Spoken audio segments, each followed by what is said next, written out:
Capacitando para el servicio eficaz.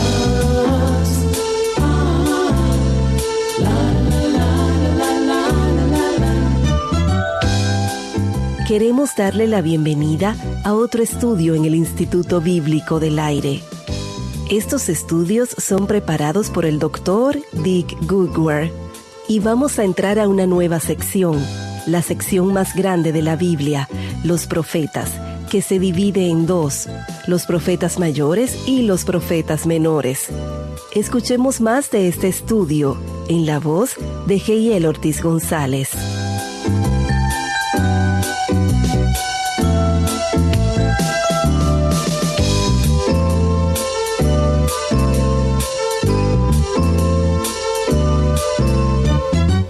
Terminamos de completar nuestro estudio de los libros de poesía de la Biblia. Ahora llegamos a una nueva sección o división de la Biblia. Esta sección de la Biblia se considera como la esencia del Antiguo Testamento, sobre todo desde la perspectiva del Nuevo Testamento. En el Nuevo Testamento se encuentra una expresión que pone esta sección del Antiguo Testamento en perspectiva. Esa expresión es la ley y los profetas. La primera sección esencial del Antiguo Testamento es la ley, los primeros 5 libros de la Biblia: Génesis, Éxodo, Levítico, Números y Deuteronomio. La segunda sección esencial del Antiguo Testamento es los profetas. Esa es la sección a la que nos acercamos ahora y nos preparamos para estudiar el libro de Isaías. En mi resumen de la Biblia, dije que hay 10 tipos de libros de la Biblia. Hay 5 tipos de libros en el Antiguo Testamento y 5 tipos de libros en el Nuevo Testamento. En el Antiguo Testamento tenemos libros de ley, libros de historia, libros de poesía, los profetas mayores y los profetas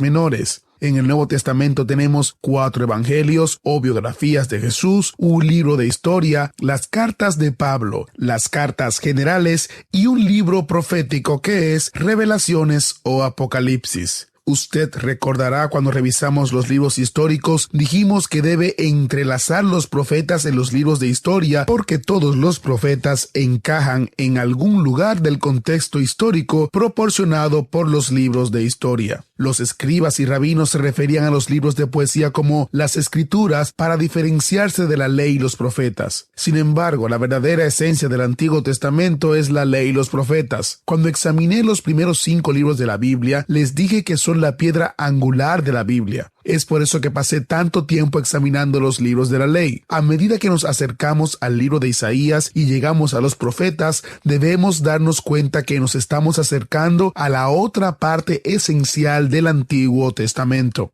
En el Nuevo Testamento frecuentemente aparece la expresión los profetas. Me encanta ese momento muy dramático cuando el apóstol Pablo, en cadenas, presenta defensa ante el rey Agripa. En un momento dado levanta sus cadenas al rey y dice: Rey Agripa, ¿crees, oh rey Agripa, a los profetas? Yo sé que crees. Cuando la escritura se refiere a los profetas o la ley y los profetas, la escritura normalmente se refiere a los profetas que escribieron esos libros o la literatura profética. Había muchos grandes profetas que no escribieron libros. Elías fue un gran profeta, pero no escribió un libro. Así que cuando el Nuevo Testamento se refiere a la ley y los profetas, se refiere a cada profeta que haya vivido y los profetas que escribieron los libros en la literatura profética. A medida que nos acercamos a los profetas, me siento como si estuviera a punto de presentarles a algunos de mis pequeños amigos santos que también son mis pequeños héroes sagrados. Una de las primeras cosas que debemos hacer en nuestro intento de poner los profetas en perspectiva es comparar los profetas con los sacerdotes. Los sacerdotes tenían una función muy importante porque los sacerdotes intercedían por las personas que habían pecado. Los sacerdotes respondían a sus preguntas acerca de la Escritura, los sacrificios y sacramentos en el tabernáculo del Antiguo Testamento en el desierto y más tarde en el templo de Salomón. El sacerdote nacía sacerdote porque era un descendiente de Aarón o de Leví. Los sacerdotes muy a menudo se convirtieron en hombres corruptos y pecaminosos. Por eso lloraba Oseas, como sacerdotes, como las personas, porque los sacerdotes eran corruptos y pecaminosos, y sus seguidores también lo eran. Entonces los profetas aparecieron en la escena. Los profetas no nacieron profetas. Los profetas fueron llamados a ser profetas en todos los ámbitos imaginables de la vida. 2 o 3 de los profetas eran sacerdotes cuando fueron llamados a ser profetas, pero eran raras excepciones. Algunos profetas, cuando fueron llamados, eran parte de la nobleza judía. Estudiamos a los profetas relacionados con los reyes en los libros de historia. Algunos de ellos fueron llamados a la vida cotidiana común. Amós, cuando fue llamado a ser profeta, era pastor de ovejas y colectaba higos. El oficio y ministerio de profeta no se heredan. El oficio del sacerdote se basa en su herencia. En esencia, el sacerdote era un hombre que entraba en la presencia de Dios e intercedía por el pueblo. El profeta era el hombre que venía de la presencia de Dios con un mensaje de Dios para el pueblo. Tiene sentido decir, no hay problema, no hay profeta. Los profetas aparecen en la escena porque hay problemas. En la medida que nos acercamos a estos libros proféticos, un hecho histórico para recordar es que todos estos profetas que escribieron los libros vivieron en un periodo de unos 400 años. La historia hebrea se puede dividir en segmentos de 400 años. Los hijos de Israel estuvieron en Egipto durante 400 años. 400 años es el periodo de tiempo del libro de los jueces. También es el tiempo transcurrido entre los libros de Génesis y Éxodo, y el tiempo transcurrido entre el Antiguo Testamento y el Nuevo Testamento. Los profetas ministraron desde aproximadamente el año 800 a.C. hasta aproximadamente el año 400 a.C.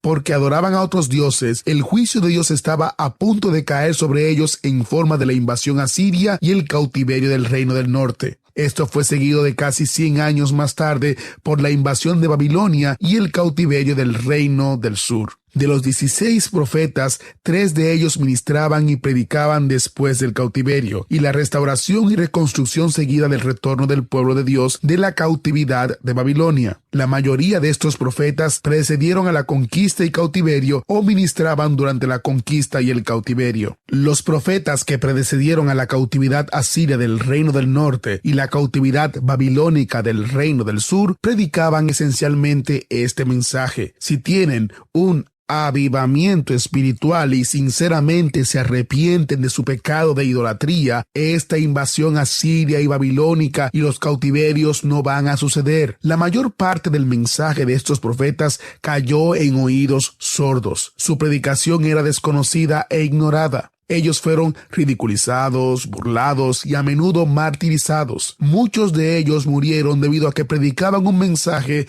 que nadie quería oír. Cuando los profetas se dieron cuenta de que las personas no estaban respondiendo a su mensaje, predicaban: viene una invasión y cautiverio, y cuando llegue, el juicio de Dios Todopoderoso será sobre ustedes porque no se arrepienten de su idolatría. Como hemos visto en nuestro estudio de los libros históricos, cuando los asirios conquistaron el reino del norte fue tomado en cautiverio y nunca más se supo de él. Esas 10 tribus del norte, que se llamaban a sí mismo Israel, quedaron en el exilio del olvido. 100 años más tarde, los babilonios invadieron el reino del sur. Luego, los profetas predicaron un mensaje de esperanza en relación a la invasión y el cautiverio. Recibieron una revelación profética. Ellos dijeron: ustedes van a volver de este cautiverio. 70 años a partir de ahora van a volver de este cautiverio. Vieron el regreso de la cautividad de Babilonia como una expresión de la misericordia y la gracia de Dios. Sin embargo, la mayoría de los profetas no vivió para ver que eso sucedió.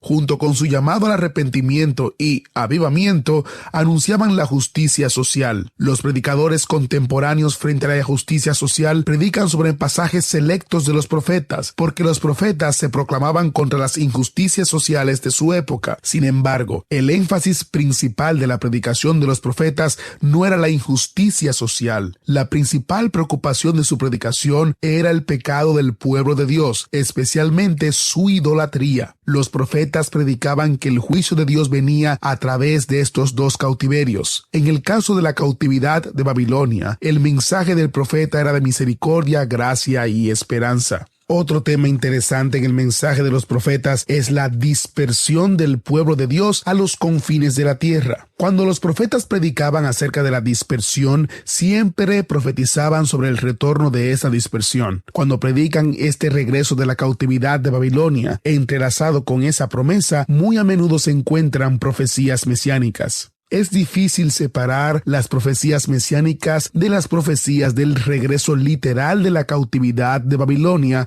que se llevó a cabo 70 años después de que el pueblo de Dios fuera llevado cautivo a Babilonia. También es difícil separar las profecías de la primera venida de Jesús de las profecías que van más allá de nuestros días, a la segunda venida de Jesucristo. Los profetas nos dan estas grandes profecías mesiánicas. Esa maravillosa solución de Dios va a venir a través de su Salvador, su Hijo Jesucristo.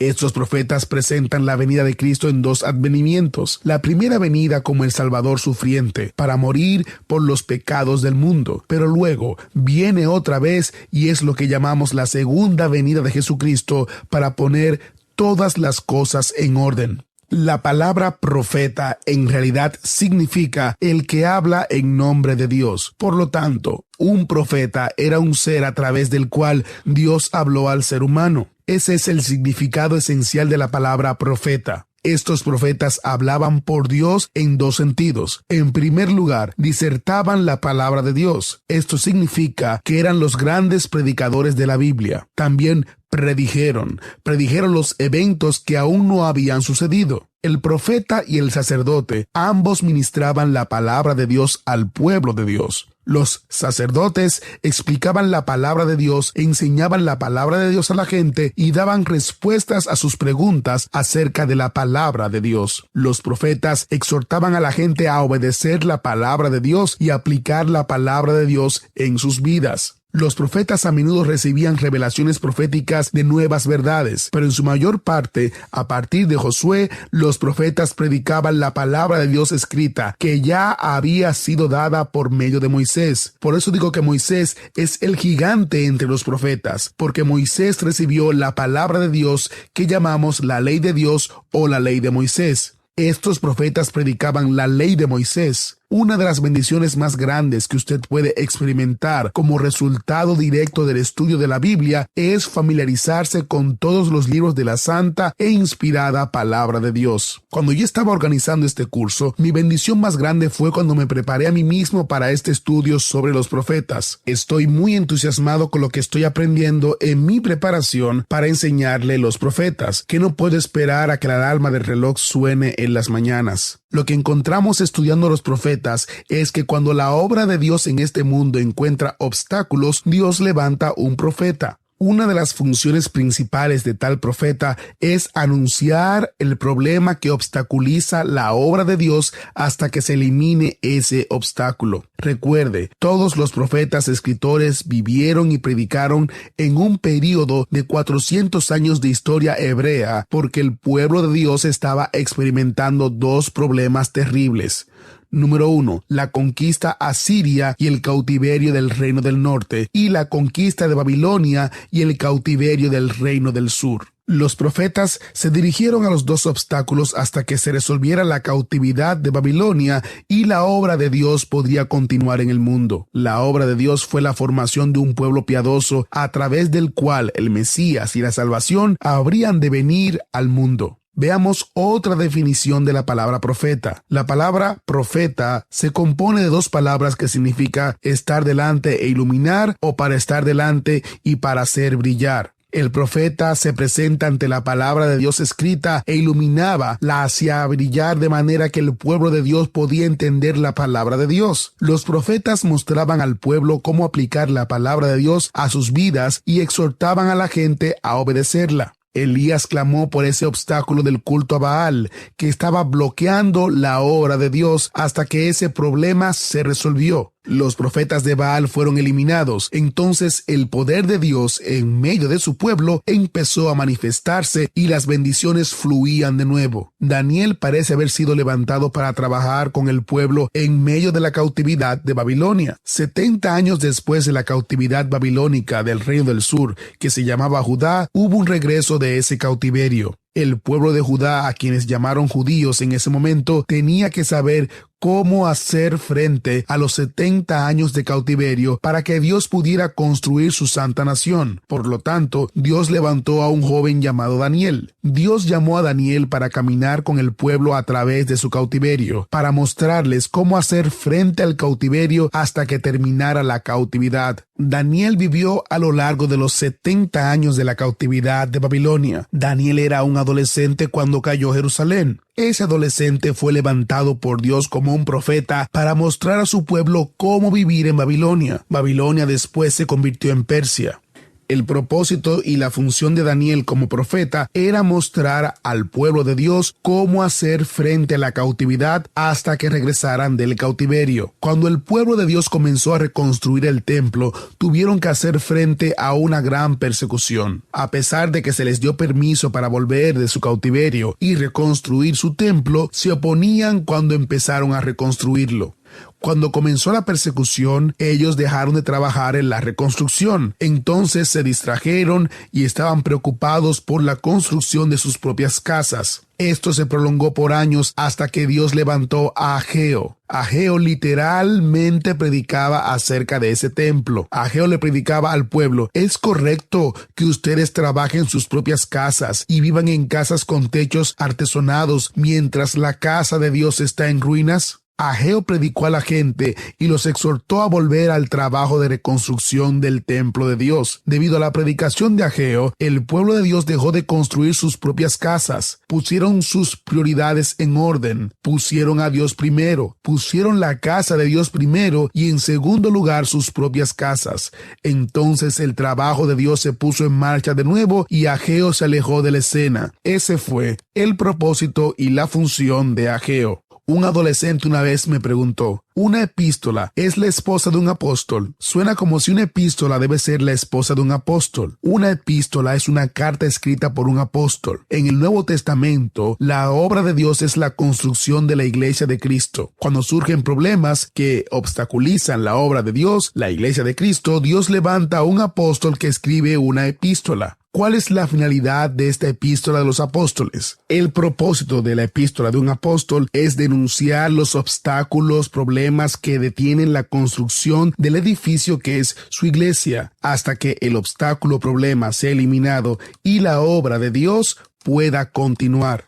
Cuando vea a los apóstoles en sus epístolas o un profeta en su libro profético describiendo el problema que bloquea la obra de Dios hoy día, tenga el valor de compartir el mensaje de los profetas y apóstoles. Cuando vea cómo el profeta denunciaba el problema obstáculo hasta ser removido para que la obra de Dios pudiera continuar, es posible que tenga una idea de la solución al problema que está obstaculizando la obra de Dios hoy día. Puede ser que Dios quiere que sea el profeta que declare el problema que obstaculiza su obra de manera que pueda ser quitado y su obra pueda continuar. Dios quiere trabajar en su vida, quiere trabajar en mi vida. ¿Es posible que la obra de Dios en su vida personal esté siendo bloqueada? Si es así, es necesario ir a estos profetas y estos apóstoles y averiguar cómo ese obstáculo puede ser derribado y Dios vuelva a obrar como Él quiere que la vida suya se obre. Usted necesita estudiar estos profetas, porque los problemas enfocados para nosotros en las epístolas del Nuevo Testamento no son los mismos obstáculos enfocados por los profetas del Antiguo Testamento. Dios no desperdicia espacio en la Biblia. Él es muy cuidadoso con la cantidad de espacio que da a los diferentes temas. ¿Qué es lo importante de la vida de Cristo de acuerdo con los evangelios? En los 89 capítulos de los 4 evangelios, 4 de ellos cubren el nacimiento y los primeros 30 años de la vida de Cristo. 85 capítulos cubren los 3 últimos años de su vida. 27 de ellos cubren la última semana de su vida. Entonces, ¿qué es realmente importante acerca de la vida de Jesús? ¿Su nacimiento, los primeros 30 años que vivió o la última semana que vivió? Su última semana es aproximadamente 7 veces más importante que su nacimiento y los primeros 30 años que vivió. El espacio es importante para Dios cuando escribe las Escrituras. Aquí es donde los profetas se vuelven importantes. Por esta razón los estudiamos.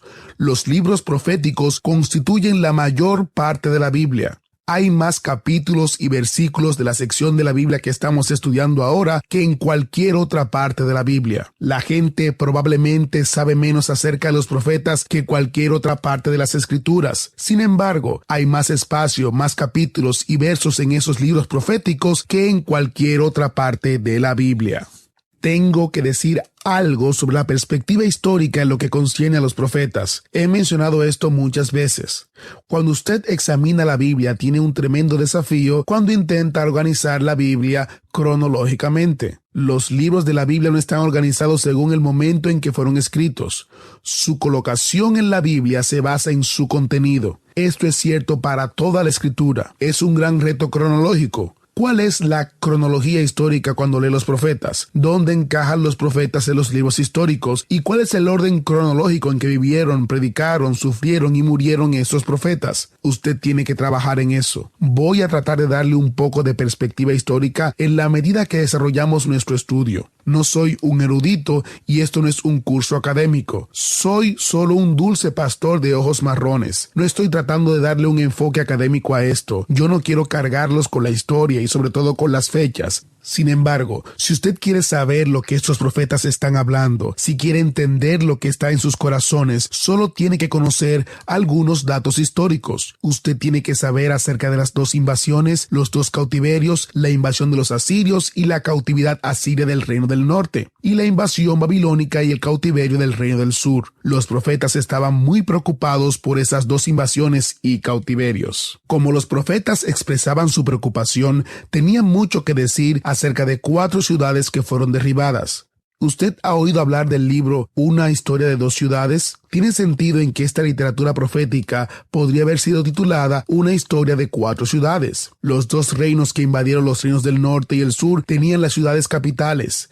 La capital de Asiria era Nínive. Esta literatura profética describe la caída de Nínive. Babilonia fue la capital de su otro enemigo, los babilonios. Estas 2 ciudades eran muy grandes y la descripción de sus caídas están llenas de drama. Estas invasiones y cautiverios que preocupaban a los profetas causaron la caída de las capitales de los 2 reinos del pueblo de Dios. La capital del reino del norte fue Samaria. La caída de Samaria se describe en esta literatura profética. La capital del reino del sur fue Jerusalén. El objetivo principal de estos libros proféticos está sobre la caída de Jerusalén y el cautiverio del pueblo de Dios que tuvo lugar después de la caída de Jerusalén. Es muy importante entender que los libros de historia nos describen el ascenso y la caída de los reinos de Israel y de Judá. Los libros proféticos describen la edad de oro del reino que el pueblo de Dios le dijo a Samuel que ellos querían, pero todos estos libros proféticos van a centrarse en la caída de ese reino.